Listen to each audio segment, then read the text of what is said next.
तो बच्चों, हम लोग पहली क्लास में अपवर्तक के बारे में जाने थे। आज हम लोग समापवर्तक के बारे में जानेंगे।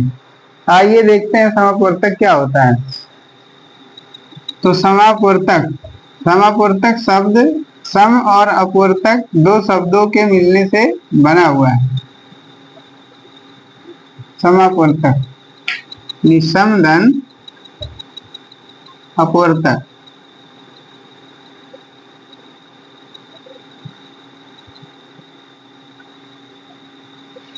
तो सम का अर्थ होता है, सम माने होता है एक जैसा।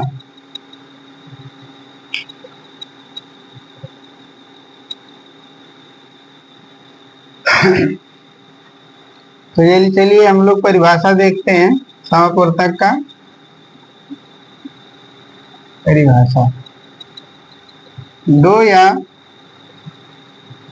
दो से अधिक संख्याओं के एक जैसे अपवर्तकों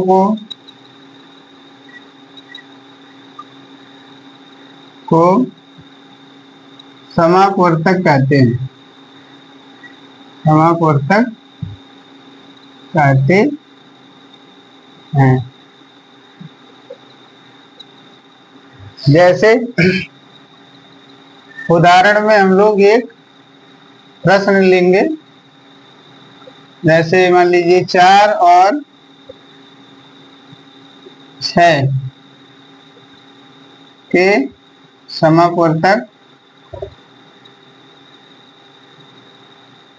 4 और 6 के समापवर्तक ज्ञात कीजिए।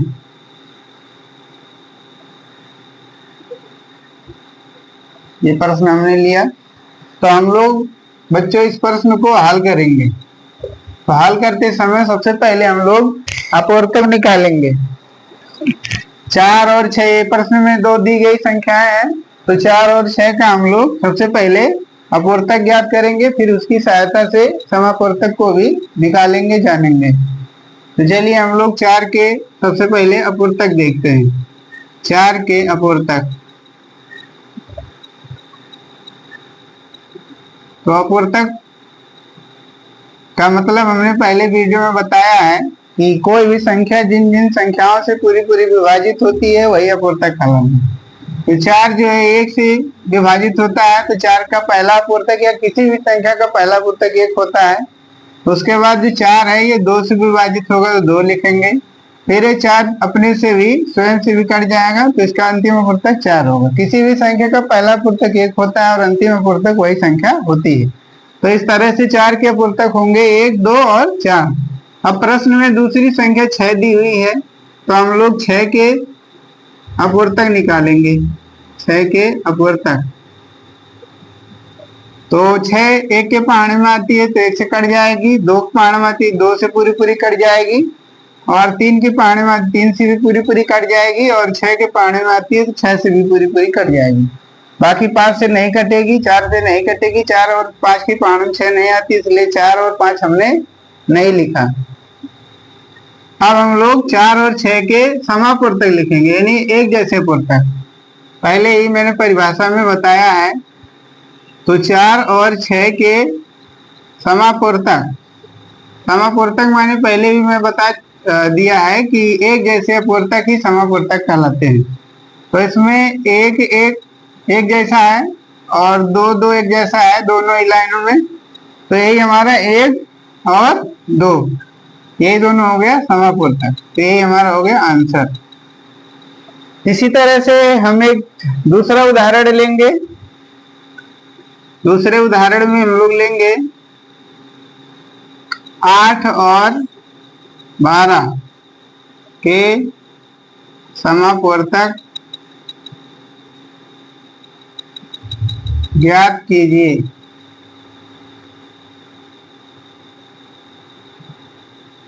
तो सबसे पहले हम लोग लिखेंगे हल, और हल में क्या करेंगे 8 और 12। 8 और 12 के समापूर्तक ज्ञात करना है हम लोगों को। तो सबसे पहले लिखेंगे 8 के अपवर्तक, क्योंकि अपवर्तक की सहायता से ही समापूर्तक निकाला जाता है। 8 के अपवर्तक, 8 किस किस गिनती की पाढ़े में आता है?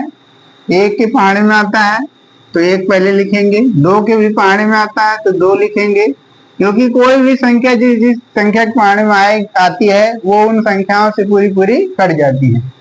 तो 1 के पाढ़े में 8 आता है 1 लिखेंगे, 2 के पाढ़े में 8 आता है 2 लिखेंगे, और 3 के पाढ़े में 8 नहीं आता, 3 से पूरी पूरी नहीं कटेगी 8, इसलिए हम लोग 3 नहीं लिखेंगे। फिर 4 के पाढ़े में आता है तो 4 भी 8 का अपवर्तक 4 भी होगा। इसके बाद फिर 8 जो है 5 के पाढ़े में नहीं आता है तो 5 से पूरा पूरा नहीं कटेगा, इसलिए 5 इसका अपवर्तक नहीं होगा तो 5 नहीं लिखेंगे। 6 के पाढ़े में भी नहीं आएगा तो 6 से भी नहीं कटेगा। उसके बाद 7 के पाढ़े में नहीं आता तो 7 से भी नहीं कटेगा। तो फिर 8 के पाढ़े में आता है तो 8 से 8 कट जाता है, इसलिए 8 लिख देंगे। और पहले भी हमने बताया है कि किसी भी संख्या का पहला अपवर्तक 1 होता है और अंतिम अपवर्तक वही संख्या होती है। तो इस तरह से हमने 8 का अपवर्तक लिख लिया। अब हम लोग 12 के अपवर्तक ज्ञात करेंगे। 12 के अपवर्तक,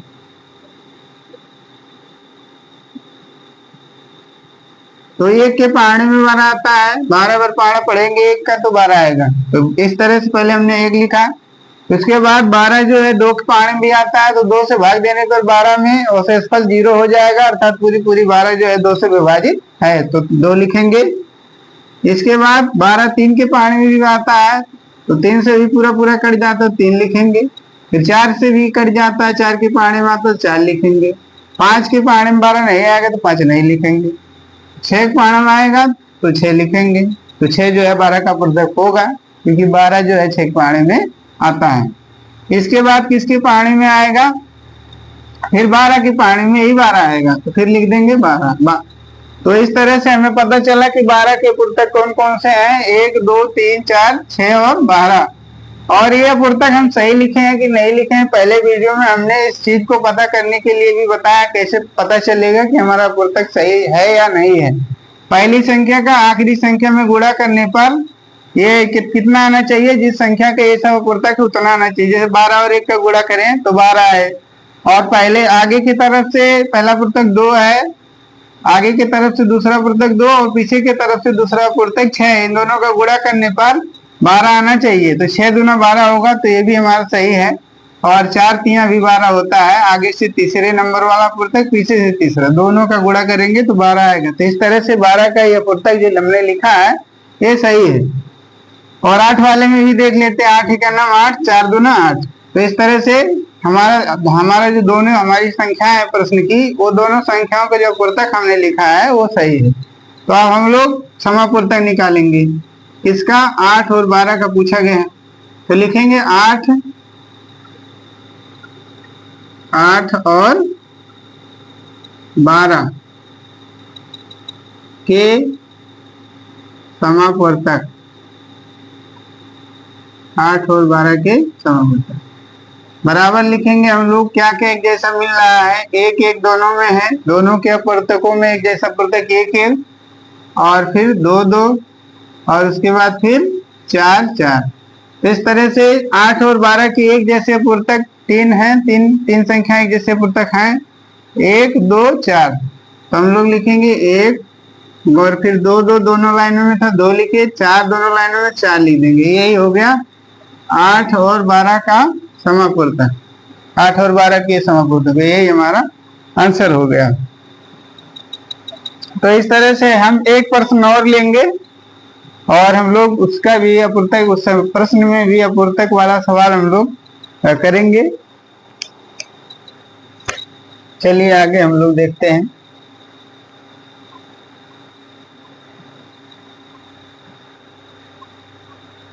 तीसरा उदाहरण लेते हैं।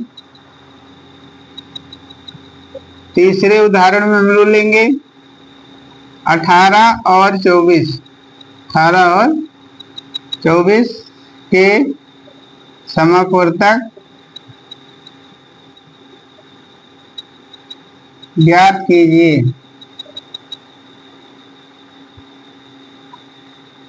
तो सबसे पहले हम लोग लिखेंगे हल, और हल में जो प्रश्न में संख्याएं दी गई हैं, इनका हम अपूर्तक निकालेंगे। सबसे पहली संख्या हमारी जो है प्रश्न में दी हुई 18 है, तो 18 के हम लोग निकालेंगे अपवर्तक। तो 18 किस किस संख्या के पाने में आएगी? जिसके जिसके पाने में आएगी वही वही संख्याएं जो है 18 की अपूर्तक होंगी। तो एक के पाने में आएगी 18, एक 18 18, फिर 2 9 18, 3 6 18, फिर उसके बाद 6 के पाने में आएगी 4 और 6 5 के पाने में नहीं आएगी 18, तो 6 3 18, उसके बाद 9 दूना 18, फिर 18 का नंबर 18। अब 18 का नंबर 18, 9 दूना 18, 6 3, ये नहीं अपूर्तक हमारा जो है ये सही है। फिर हम लोग 24 के अपूर्तक भी इसी तरह से निकाल लेंगे। एक, उसके बाद 2 3, एक 24 24, 2 बरहियम 24, 3 8 24, 4 6 24, और फिर 6 चौक 24, उसके बाद 8 3 24, और फिर 12 दूनी 24, फिर 24 से 24। यानी 24 जिन जिन संख्याओं के पाने में आती है उन्हीं उन्हीं संख्याओं को हमने यहाँ पे लिख दिया है। यही सारी संख्याएं 24 की अपूर्तक हैं। अब हम लोग 18 और 24 के एक जैसे अपूर्तकों को लिखेंगे, क्योंकि वही समापूर्तक होगा और समापूर्तक हम लोगों से पूछा भी गया है। तो 18 और 24 के समापूर्तक, समापूर्तक माने मैंने पहले भी बताया है कि एक जैसे अपूर्तक समापूर्तक कहलाते हैं। 18 और 24 के एक जैसे अपूर्तक क्या क्या है आप देख सकते हैं। 1 1 है, और 2 2 है, और उसके बाद 3 3 है, फिर 4 नहीं मैच कर रहा है, उसमें नहीं है, इसमें है, और इसमें 6, इसमें भी 6 है, तो 6 भी 18 और 24 का समापूर्तक होगा। तो इस तरह से पहले हमें 1 दोनों में मिला है तो 1 लिखेंगे समापूर्तक में, फिर 2 मिला 2 लिखेंगे, 3 मिल रहा 3 लिखेंगे, फिर 6 मिल रहा है 6 लिख देंगे। तो 1 2 3 6 इन्हीं 4 संख्याओं के पाने में ये दोनों संख्या आती है, इसीलिए ये चारों इन दोनों संख्याओं के समापूर्तक कहलाएंगे। तो यही हमारा आंसर हो गया। अब हम लोग एक उदाहरण और लेंगे, फिर हम लोग समापूर्तक को खत्म करेंगे। चलिए अब हम लोग लेते हैं 24 और 36 के समापूर्तक निकालिए।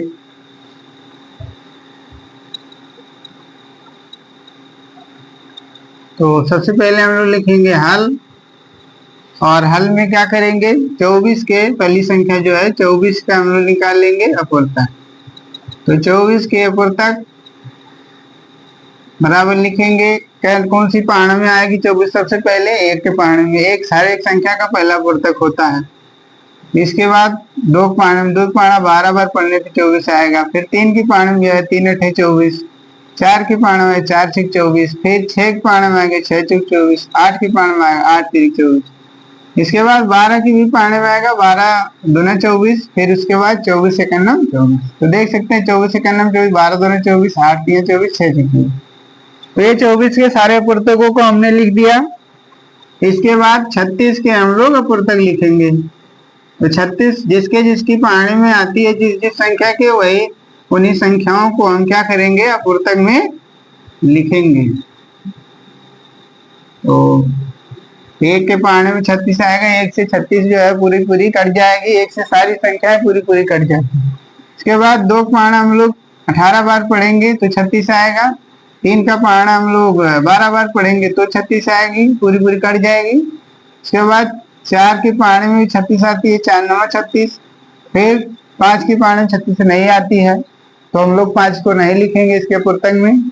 इसके बाद 36 जो है 6 के पाने में आएगी तो 6 लिखेंगे, 6 के बाद जो 36 है ये 9 के पाने में आएगी तो 9 लिखेंगे, और उसके बाद 9 के बाद 18 की पाने में फिर ये 18 9, फिर 12 की पाने में आएगी तो हम लोग 12 लिखेंगे, 12 3 36।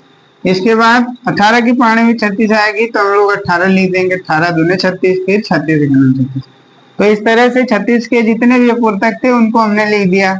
और कोई अगर अपूर्तक भूली रहेगी तो कैसे पता करेंगे, लास्ट वाले का गुणा पहले वाले में करने पे 36 आना चाहिए। तो 36 से 36, शुरू से दूसरे नंबर वाली संख्या लास्ट से दूसरे वाले में गुणा करने पे भी ये 36 आना चाहिए। 18 दूना 36। और शुरू से तीसरा पुस्तक और अंतिम से तीसरा पुस्तक अगर लेंगे तो 3 और 12 12 3 भी 36 हो रहा है। इस तरह से हमारा ये पुस्तक सही है।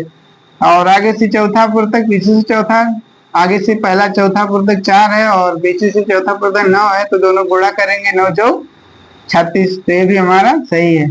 और भी यहाँ पे एक ही बचा है, क्योंकि 6 पढ़ना 6 बार पढ़ने पे 36 होता है, इसलिए 6 अकेले बचा हुआ है, तो ये भी हमारा सही है। अब हम लोग 24 और 36 के समापवर्तक लिखेंगे। समापवर्तक तो एक, क्योंकि एक दोनों में है, इसके बाद 2 है, दोनों में 2 लिखेंगे, दोनों में 3 है तो 3 लिख देंगे, 4 है तो फिर 4 लिख देंगे, उसके बाद 6 है तो फिर हम लोग 6 लिख देंगे, इसके बाद 12 है तो फिर 12 लिख देंगे।